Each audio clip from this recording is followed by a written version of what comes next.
This is the last R32 Brightliner on its last day in service as a New York City train. I think it's last day in service anywhere. I went up to 96th Street on the Upper East Side to take its final voyage. So did a bunch of other people. Railfans. I'll get into that later.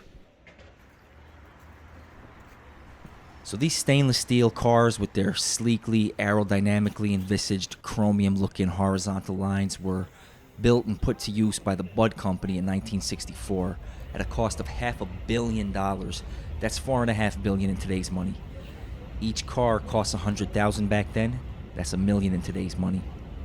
Now let's not front, but for the memories of we who rode these in the 90s, the interior's nothing special. You can see here these small windows, which I don't think are on the new cars, any of the new cars we'll be having, that are placed next to and smaller because of this signage, which is outdated. They didn't even bother with these Brightliners to update the first and last stop. The queue now goes up to 96th Street along the relatively new, or the newest line, which is the 2nd Avenue line.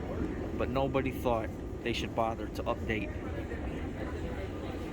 these soon gone trains. There's that same unique for the system square window and outdated signage nestled in the what was once state-of-the-art exterior.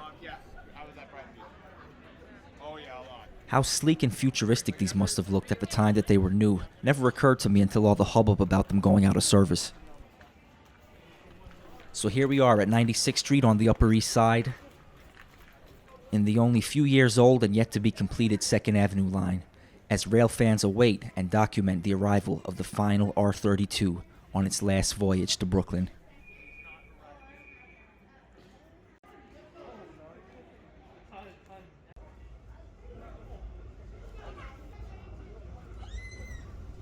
So pulling in here is the last of what was once a stock of 600 R32s, aka Brightliners, with a commemorative banner.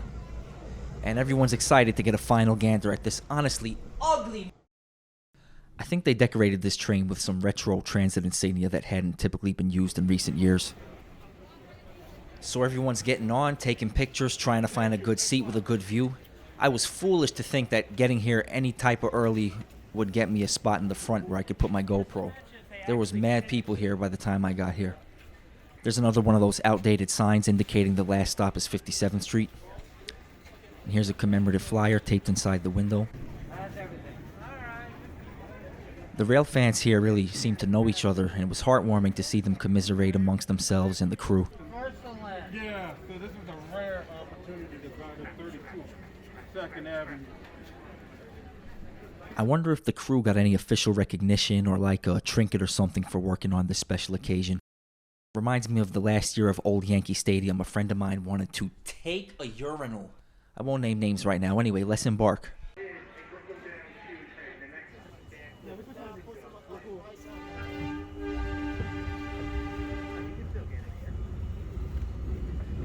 And we're off.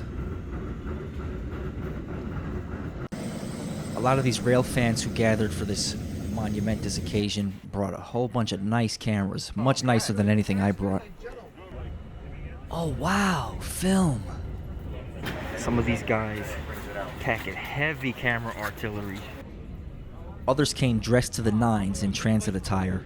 Amateur me had trouble telling who worked here and who was just in costume, though I suppose anybody on the job would probably have a safety vest. Others had their own model R32s. Now, the first time I went to the Transit Museum in Brooklyn, which has great photo ops on these old trains that they actually run twice a year, was for a research project in college, and the tour guide told me that Railfans, more known in the UK as train spotters, go by a number of names, including foamers, derogatorily and endearingly amongst each other because they foam at the mouth at certain models, and the related term foamite, far out and mentally incompetent train enthusiasts. Also FRN, which is fucking rail nuts. What? I mounted my GoPro to the door frame to get a time lapse, and it stunk.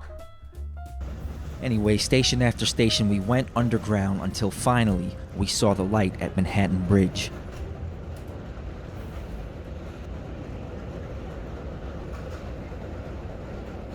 I don't typically take this route, but when I do, I always enjoy the views of the Brooklyn Bridge and the financial district downtown. Heaven forbid I say south of here and some lifetime New Yorker doesn't know what to do with that. Even though everybody spends their whole life looking at a subway map with a compass in the corner. Welcome to Brooklyn, where you can buy some good oxtail, some good pizza, probably a $300 hemp woven scarf in Bushwick, and probably somebody's trust fund turned into NFTs.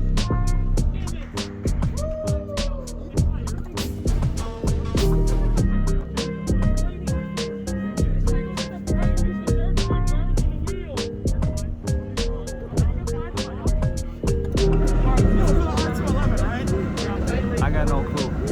R211? What's the what does that mean? Oh no, it's the R32. I thought you were talking some deep respect that I didn't even understand. I'm not being funny.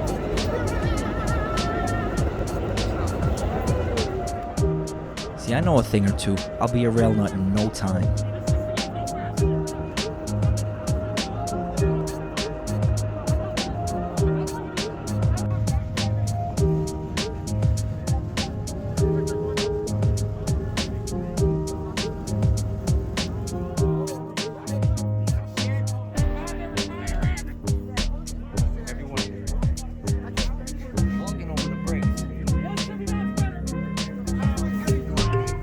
So that was a hard stop, and some of the riders here were lamenting the brakes and the entire R32 fleet as a whole, which again was not the most special thing, but for the fact that it's been around a long time, was as decent as any other train, and it's not going to be here soon.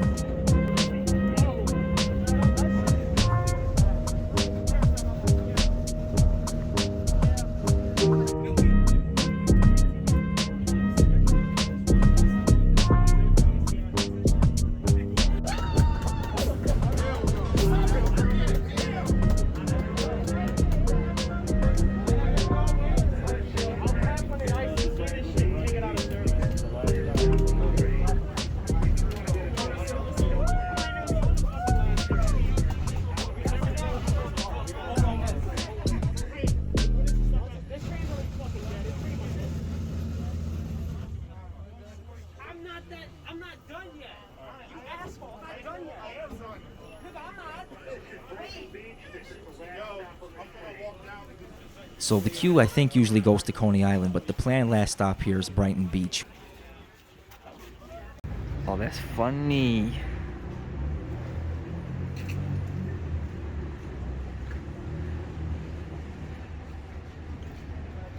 Respond to an unauthorized person who they caught. How many bums and Railfans and Zach Galifianakis walking the tracks. Watch the documentary Dark Days and see. Maybe things changed. There's cameras everywhere. Last looks, everyone getting them.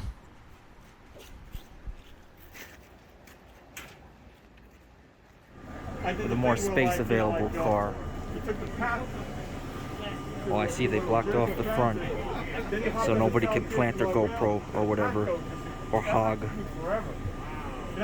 the cockpit, or hog the front window.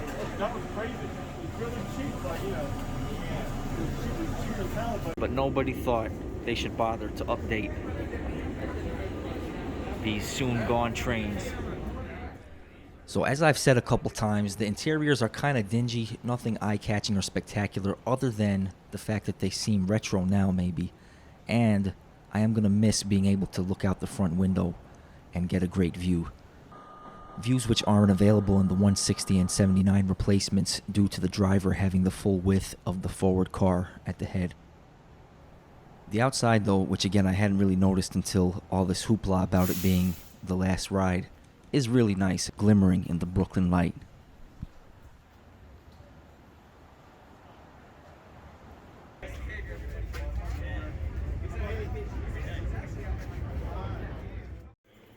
Down in Brighton Beach.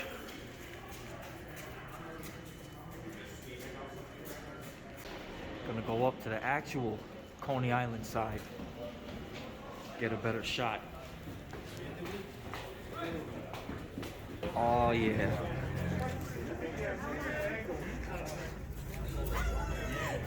Something right here.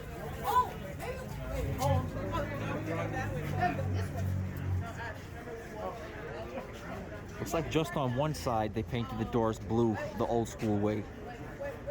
In service, most recently, they did not look like this with the old signage like that, or that banner, or these blue doors as far as I remember, at least not on the J. Now this is the last ride, going back up to 96th Street, final journey, final customer-facing journey, the R32. So looking at the schedule provided by the Transit Museum, which does a great job of serving these enthusiasts, also known as ferroequinologists. Come on, that can't be real. What is the etymology of that? The ride that I took, anyway, was the second to last downtown ride.